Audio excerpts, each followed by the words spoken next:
We are proudly supported by American Express. Did you know that Square sellers automatically accept American Express for the same low rate as all other cards? Let American Express card members know that you support their payment method of choice with Square. Get your complimentary signage and suppliers at amexpop.com/square to help you attract more customers.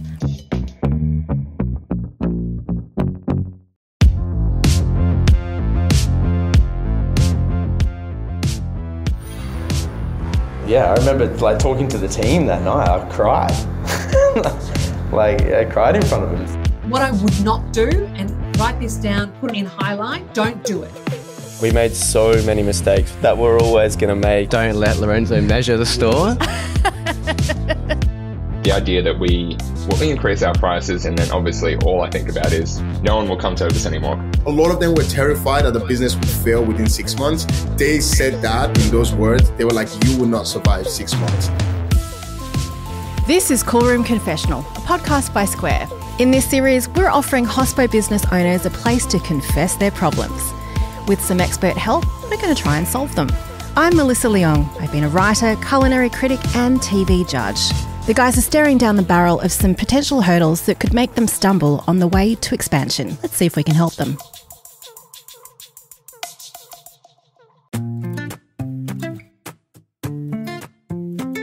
They know your name, they've got your order. They deliver the shot in the arm that gets you through the day, espresso. As Aussies, we have a love affair with coffee. And where the best barista goes, we will follow. James Tischhauser used to order his coffee from Isaac Kara. And sure enough, when his barista went to the US, James followed. Sort of. He's like one of those people that just has 1,000 ideas all at once and just fires them into the ether. And one of the ideas, amongst many that he pitched to me, was the roastery. Got the call from James, like, hey, we're doing it. We're finally doing the roastery idea, but we need you. This is Margaret River Roasting Company. And years after that call, more than 130 businesses buy beans from the guys in WA. And they're making moves interstate. Wholesale, we have online retail. Selling by the kilo, and now the cup. We had a lot of people knock on the door going, hey, can we have a taste? And we're like, get out. And we're trying to roast. And so we realised we needed that connection with the community. Margaret River sits 2.5 hours south of Perth, which is the most isolated capital city in the world. So building a team is tough. We're a cafe that has, 4 different blend options available. 8 different single origins at any time. You have to basically be the best in the region. And building a brand is even tougher. But these guys have big plans to bring eyeballs to their roastery in Australia's southwest with a YouTube reality series about their business and the people in it. Hey guys, Isaac here. What am I saying? With the facial expression to ruin it and everything. Receive one of these, tap, tap, tapping. Too much noise. Hey guys, today's special. Receive. Hey guys, today. Hey guys. We've been talking about this for years and we just couldn't justify the cost. Like, we need a warehouse manager. We don't need a videographer following us around. But, keeping up with the Kardashians, I now know their family. I'm intertwined. Now I wear what Kylie wears. We would open the doors. We'd be very vulnerable. We would probably expose a lot more than we would want to. Just in case running a business isn't enough of a challenge. It's going to be really good. I genuinely believe that it's going to do really well. Isaac and James, it's so nice to have you with us. Can you give us a bit of an idea of the scale of Margaret River Roasting Company right now and where you'd like to take it? Oh, where are we now? So we're year 9. Essentially, we're at this point where we're emerging, hopefully, out of the wholesale space and looking into other avenues like green beans and manufacturing and doing a few different things. Essentially, we're just looking at ways to diversify. When you say diversify, so looking at all of these ancillary products on top of what you currently do as your core business. Yeah, absolutely. So we found that the wholesale market as it stands today is very different to what it was 10 years ago, 15 years ago. It's brutally cutthroat and competitive. And with that, comes a whole host of issues for a small business. Essentially, we're still a small business. I think to counter that and to move forward and still grow, we're just trying to figure out, okay, how can we sort of bolster what we do in the wholesale business by adding new revenue streams and like integrating new products or like vertically integrating. Spreading that risk. Can you tell us a little bit more about the hurdles that you're facing in expanding?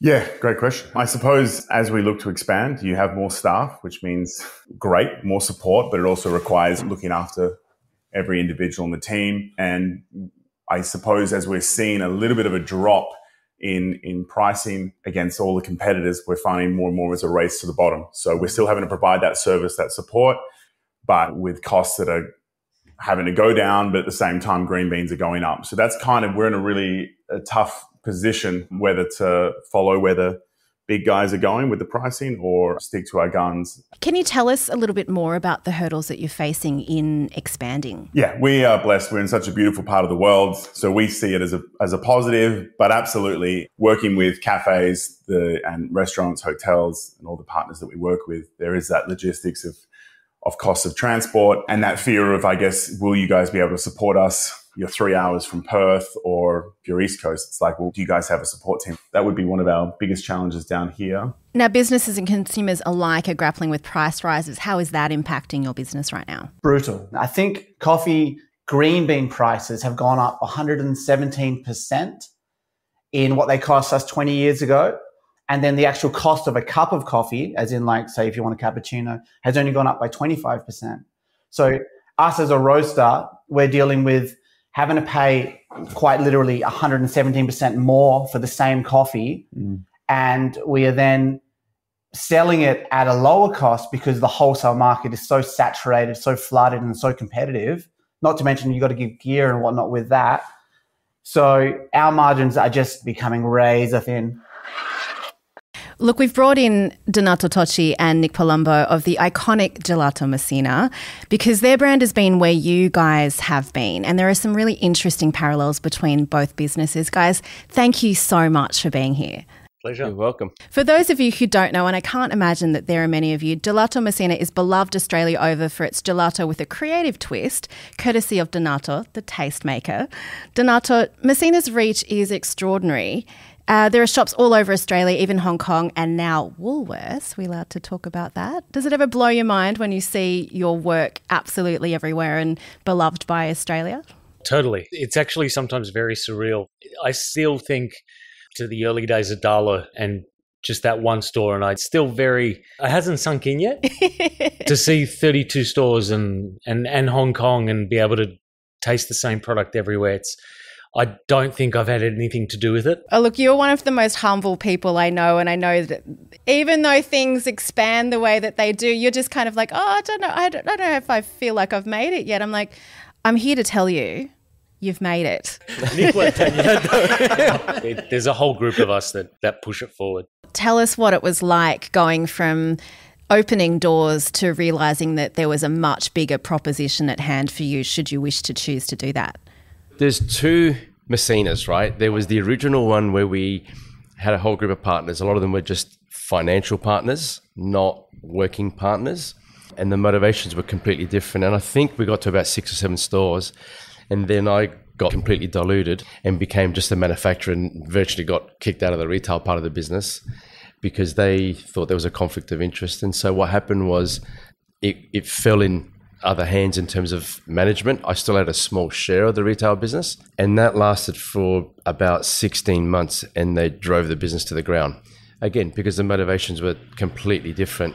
And that's how I was able to get back the retail part of the business. And this time, version 2, I mean, this happened really quickly.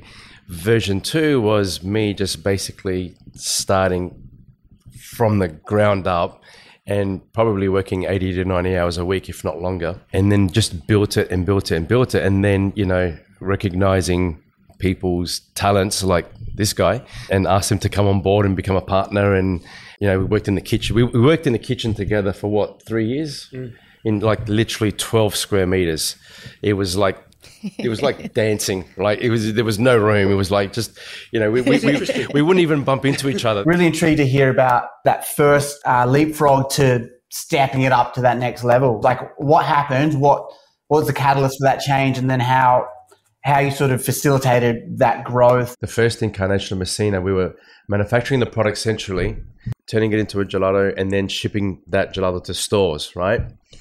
And it was always a disaster. The quality was always terrible because you're shipping a frozen product. Yeah. So when I took back the original store in Darlinghurst, we were kind of landlocked for a couple of years because we thought, well, it's only going to be one store. The reason why we then decided we could expand was because we figured out, okay, what we'll do is we will make the base centrally and all the inclusions that go into that.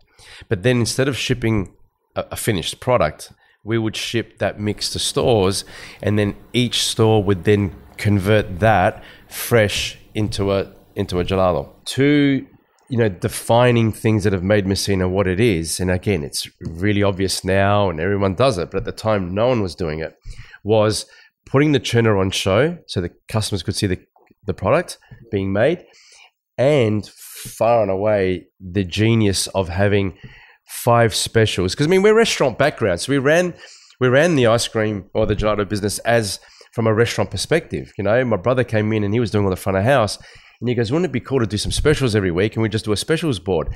And that's when we started calling them silly names. The weekly specials of ice cream flavours, which have fun names like Robert Brownie Jr., are arguably Messina's USP on the Aussie gelato market. USP is a unique selling proposition. What makes the idea to have specials so clever is that this point of difference is highly visible to customers. It doesn't rely on selling something subjective like having the best tasting product. At the same time, social media was just hit the scene, right? And it was our brand and what we were doing. It was like social media, Facebook at the time. It was perfect for us. Just that convergence of all those things is what made the brand what it is today. Stay with us when we'll hear the unconventional way Margaret River Roasting is trying to boost its direct-to-consumer sales. This podcast is thanks to Square. Square's magic goes beyond just taking payments. It's your point of sale, digital tickets, online orders and reporting all in one. If you'd like to see some more examples of businesses overcoming these and other issues, head to Square's publication, The Bottom Line, at square.com/get/thebottomline. On the subject of building brand identity, James and Isaac, we've heard a little bit about your plans to launch a behind-the-scenes YouTube series on your team. Can you tell us a bit more about that and the rationale behind it? I've got a background, studied advertising, marketing, have done a lot of behind-the-scenes stuff with film, and I just find that such a fascinating form of content. And so we just thought, you know what, both of us don't love being in front of the camera, but I think, it was us having to drop our personal ego of like going, oh, that's not cool. And especially in Australia, we're not walking down the streets with our GoPros like the US do. And, what up, guys? This is, the life in San Diego. Like, we don't have people who are going to rip into us in a small country town. Like, what are you guys doing? Wanker. You're having to learn to kind of go, this is building something that I think is beautiful. And it's the same with the boys get with the Goosebumps. Like, we have a beautiful product.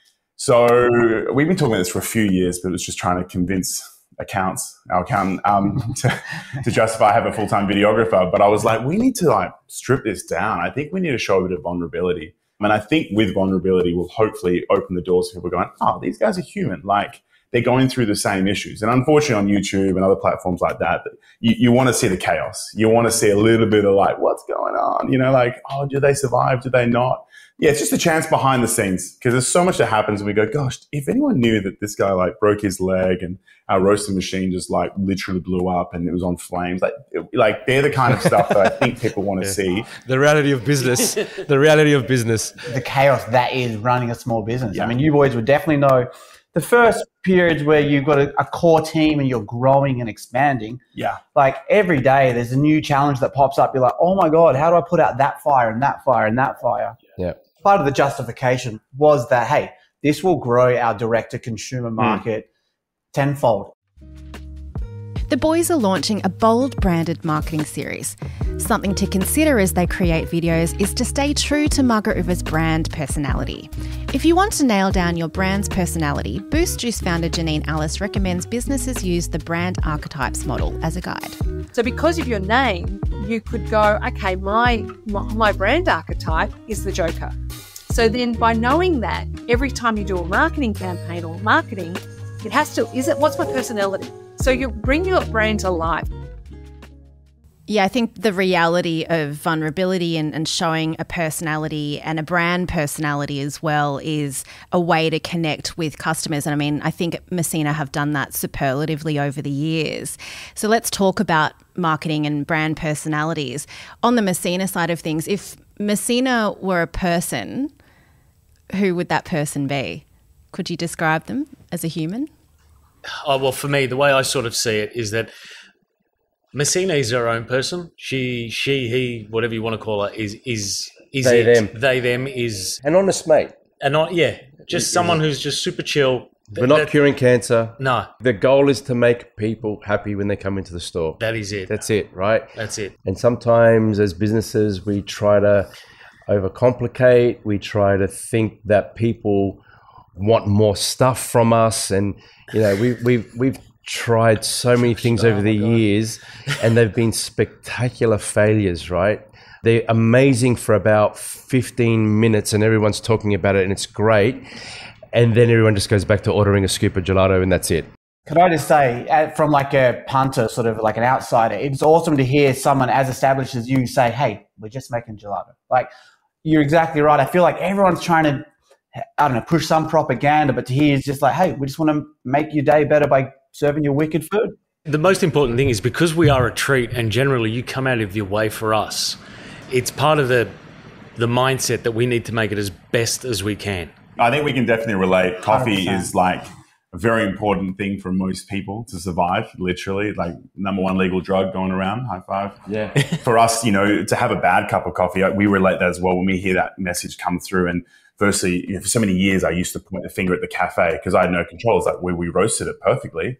It's not our job. But that then turned to going, well, you know, when was the last time we trained with that team? We made sure that 16-year-old behind the machine understood how to froth the milk because we can only do so much. But, you know, it was a reminder of that as well. Like, we want to provide the best cup of coffee.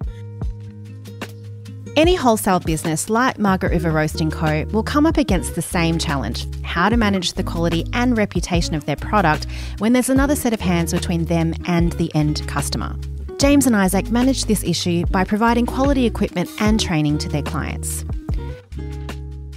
Margaret River Roasting Company is predominantly a wholesale business with a cafe at the home base. Can you tell me about the cafe's function for you? I think there's a real value to humanizing your company. One of our main sort of ethos is good coffee for good people. Our goal by building that cafe was to showcase that. So not only the product, but showcase, hey, the people that work here are amazing. We love them, and vice versa. As you expand and you take on more clients, do you worry about the consistency of your reputation, the quality of your beans?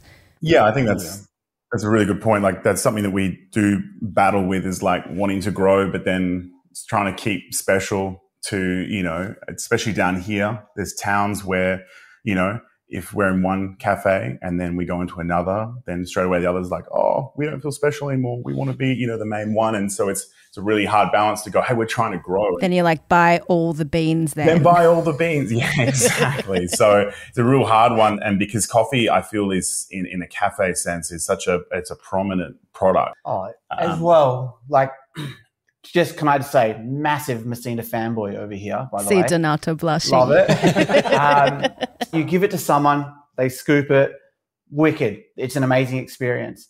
The issue we face, like, especially in where we are, is that we give our finished product that we're super proud of to someone, and then they have to then craft it into something amazing for someone else. And that for me is like, sort of, I was the original roaster here. I'm like a coffee nerd at heart. That was really hard to sort of deal with and like wrap my head around the fact that I put all of my love and energy into this product to then hand it over to someone and go, just like, please do your best. And I still grapple with that today. Like, it's really difficult. Yeah, that's the reason why we're not franchised and we don't do wholesale. The way we formulate our product isn't based on overrun and shelf life and the transport. For us, our product is formulated for one thing, and it's flavor. Building it on flavor actually makes the product super, super delicate. So that is the one reason why we don't do wholesale. One is because there's bugger all in wholesale for us. But two, if someone leaves the freezer at the wrong temperature, the quality's stuffed. They're not going to throw it out. They've got a business to run. So if they destroy your product, they're going to sell it. And then if it's branded Messina, it's a reflection on the brand. And so that's why we really became quite obsessive from milking our own cows and owning the dairy farm all the way to it's our staff that are serving it to the customer. From milk to finished scoop. From cow to cone. Wow. Move over, Paddock, to plate. It's cow to cone over here. Cow to cone. Nick, you were mentioning that entrance into wholesale and then the retreat from stocking to other businesses. And now you've just done a huge deal with Woolworths. You're selling in 800 stores. That's no mean feat. Can you talk us through that evolution of wholesale business and the timing of those big moves within Messina? Messina was two-pronged. It was grocery for Coles and Woolies in a product called Gelativo, which is still available. And then there was Gelato Messina as a retail store. We parted ways. My then business partner, he took the grocery business, the Gelativo brand, and I took the Gelato Messina brand, and we split. I swore I would never get back into that space ever again, precisely because I wanted to control the process all the way. Over the years, both Coles and Woolies have been, saying, listen, we want a product, and it's just been a flat out no. This time around is slightly different. The Woolworths team came out to see us, but in a fun way. We just said, guys, glad you're here, happy to show you around, but you're dreaming. There's no way we're going to be involved with you guys. You kind of wanted to shit test them a bit, right? It was a fun, robust, and then once I finished my rant about grocery, about grocery and how evil you guys are, and I don't want anything to do with you guys. What do you say? You just looked at me and goes, are you finished? Can I speak now? The head buyer for Woolies just explained, listen, this is how it works. If you give us an exclusive, we'll nurture it, we'll look after it, blah, blah, blah. If you then decide to go to the market, in general, well then, yeah, we're going to treat you like any other brand. And so that's how this whole thing was born. And for us, the biggest thing was, we wanted to make sure the quality was of a certain standard. And at the price points that they go at, that was impossible. And so when they came back to us and said, look, we're doing an RRP of around about $14, right, for half a litre, which is crazy in that space. It's really expensive. It's like Ben & Jerry's and Haagen-Dazs pricing. That enabled us then to develop, a product that we would be proud of. We don't make the finished product. It's contract manufactured. Ironically, by my ex-business partner with the Gelativo brand, right? Hadn't spoken in 10 years and then just got on the phone and said, hey, how you doing? It all worked for everybody. It was perfect timing. It's come full circle. Businesses dedicate whole teams to build relationships and strategies to score space on the shelves of major Aussie supermarkets. But these deals are not created equally. Messina waited for the right time and landed an exclusive contract on terms they know will protect their gelato's integrity. Do you also have aspirations for a supermarket dream deal like the boys at Messina? A couple of years ago, definitely. Yeah. But now, at least in our experience, what they offer you, you're making no money. Your product's getting devalued 90% of the time. You put your coffee into, say, Coles. You're going to sell that coffee dirt cheap. They're going to then keep it on the shelf for 2 months, give it a year use by date. The consumer's getting the worst possible experience of your product available. I'd love to get more coffee out for sure. But there is that fear of if it's in there, what will our cafes that work with us think?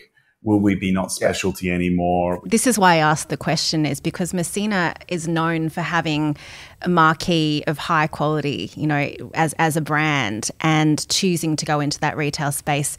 You've gone in with uncompromising quality. I think for me, though, two things you said just before, one, you've put in the legwork. You're a trusted, reputable brand already.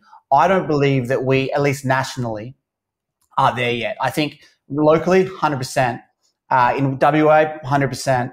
Any further than that, I don't think we're big enough. We've earned the right to be in everyone's faces on a Woolworths or Coles shelf. Isaac is showing something quite aspirational, restraint and perspective. This leadership style could help his business dodge major issues that some fall into when they try to scale up at speed. Award-winning Hospo venue owner Luke Weirty agrees that slow and steady wins the race. I get asked a lot about what I do. And we do a lot of different things, and we're fortunate enough to be able to do a lot of different things that aren't probably the norm. And I get asked the question like, how do you do this? How do you do that? And whatever. And my answer is, and I always say it, I'm like, the answer I'm going to give you is not one that you're going to like. And it's basically hard work for 20 years. I, in a former life, used to be a wholesaler as well, right? It's a grind, right? And the thing is, you're never in control of the finished product. That's the thing that, for me, has always been the hardest thing regarding wholesale, is not having that ability. You know, some dude changes the grinder setting on a Monday because he just thinks that that's the right thing to do, and it's destroyed the coffee for the next 2 days, right? Yeah, but it's our fault. I mean, yeah, of course it's your fault. Of course it's your fault, right? Yeah. You can do a beautiful job and create a brand where you're in control of it, as opposed to just, please sir, buy my beans. Yeah, 100%. We're starting to realize that more and more now, is that with the margins so slim in wholesale, we almost have, it's like, there's it's no point. Given that we have to open more cafes. We have to start growing green beans down here. We have to control the supply chain. 100%. I mean, there's lots of ways to do it, and to free yourselves from the shackles of having to go to people and that grind of constantly trying to convince them to buy your beans. And like you guys mentioned before, coffee is uniquely, once a cafe is using a bean, it's really, really hard to convince them to change to somebody else, no matter how good you are. Square's head of business development, Colin Burney, says the current economic conditions are squeezing businesses. We're very supportive of helping education and for sellers to maybe undertake more of that to help consumers understand that the cost of doing business is significantly increased, and there's a benefit to us all, I think, in doing that. A strength of Margaret River Roasting is that you've been acknowledged as being an environmentally sustainable business in WA. When you're talking about differentiating your beans from other people's beans, do you advertise the ethical considerations within your business? On the bean front, I'm going to be honest, not as much. We do organic, fair trade beans as well. But the issue that a lot of the time you face on the bean side is that means nothing regarding quality. So unfortunately, sometimes those fair trade organics will taste nowhere near as good as some of the other beans, which aren't labeled as fair trade and organic, but you literally know the family that own the farm.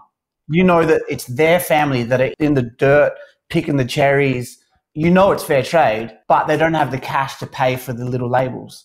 So it's a real tricky space in our industry. Like, same with us. Yeah. Same with us. Exactly the same with us. Same with us. Like, you get an amazing product, amazing crew. Our farm is not organic, right? We're not labeled organic, but it's no-till. Milk them once a day.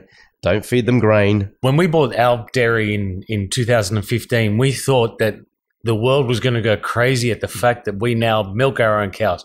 No one gave a flying fuck. No one cares.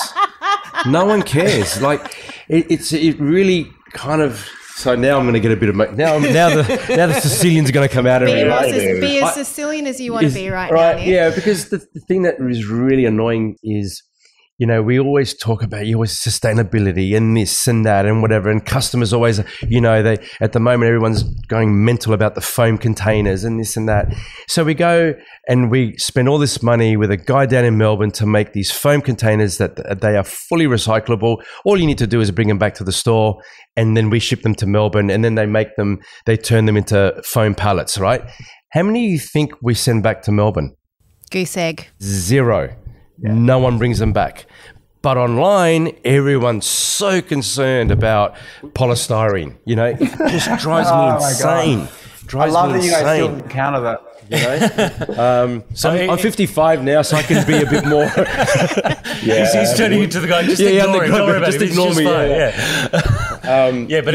It's the same. It's the same deal with our farm. Like our farm manager, who's also one of our business partners, he busts his ass on that farm. 4 a.m. watering, flies. It's the least glamorous job in the entire business, and no one cares. No one cares. Like, you know, we post we'll post something on the farms, and there's, oh, that's cute, that's nice, whatever. When are you going? When are you going to stop using milk? You know, 1,000 likes or whatever, and then we go and post fairy bread, and it sets the internet on fire. Like really, fairy bread's what's doing it for you. Sustainability, ethical concerns are one thing. Walking the walk is an amazing thing, and it's great that you guys just do it. It is the right thing to do. So I'm not saying we should not do those things. It's just the perception is that all your customers want you to do that, and the reality is it's not true at all. There are many things that I'm proud of, but the farm is like super proud. I remember Nick and I made the first batch using our milk on the farm. It was literally the week that we got handover on the farm and got the herd in. We bought a little ice cream churner down with us and all the powders, and we made our first batch at the farm. And for us, that was like this. Honestly, it's giving me goosebumps now thinking about it. At the end of the day, if the customers don't care that the milk is from the farm and it's all of that, at the end of the day, we care. It goes back to one thing. We run this knowing that our kids are going to take over, and we run it with heart, and we think about the customers first. I'm not just saying this. You guys, I feel like you're like us, but just older and probably wiser. I wouldn't say we're wiser. Older, definitely. Wiser, I'm not sure. Whoever the Cool Room Confessional team picked these two guys, I'm literally going, is that me in 10, maybe I'll go with 8 years. These guys, cool. the whole exit strategy thing, we have 6 kids between the two of us. And we're like, that's our future. I just see my children becoming that. We love what we do. Why would we want to exit? We go on instinct. Literally everything you say, I'm like, oh, okay, that's so refreshing to hear people that are crushing that is possible. You don't need to have this such rigid plan. If you've got a plan B, your business is going to fail. Take it till you make it. Because Messina should have been broke twice. It sent me to the wall twice, right? There was no plan B. Plan B for me was going back to making coffees in a cafe. And that, as sure as shit, was not going to happen. No offense about guys that make coffee and whatever, right? I love what you were saying about good coffee for good people, although the strapline coffee for dickheads. It's like... it's in my head now. We had someone doing our marketing for us who's in this room as well. Yeah, remember that? Who was that? Oh, I wasn't going to bring it up at this point in the conversation.